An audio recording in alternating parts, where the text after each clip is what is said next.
What up, good people? Back with today's reflection. In today's reflection, I want to talk about how we can still serve God, but also have a relationship pertaining to money. Because I think a lot of times, us growing up, we was always told money is the root to all evil. But if you really read the verse, it never said money was the root to all evil. It said the love of money was the root to all evil. Now, those two words for the love and love of, it changes the whole meaning behind that verse. Loving something means you putting something above or putting something before. So when you have a love of money, you putting money before God. You putting money before your family. You putting money before your responsibilities. You're willing to do whatever it takes to get money. Whether if it's hurting somebody, if it's taken from somebody, it don't matter. You just want the money. And that becomes evil, because then money becomes your God. That's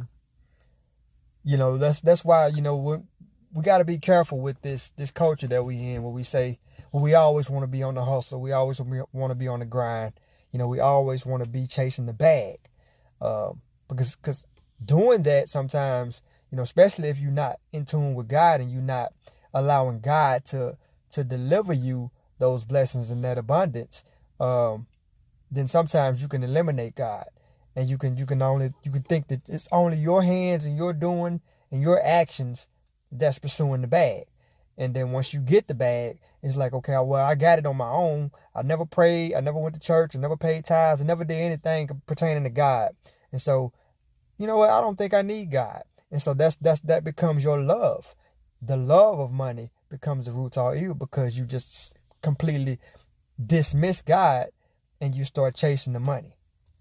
Those of us who are believers, we got to understand that God didn't want us to be broke. He didn't want us to be impoverished. He didn't want us to be struggling.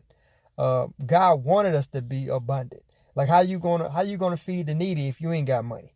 How you gonna pay your tithes and help the church or help the homeless if you ain't got money? How you gonna take care of your family? The Bible says a man stores up fortunes for his kids. How you gonna do it if you ain't got money?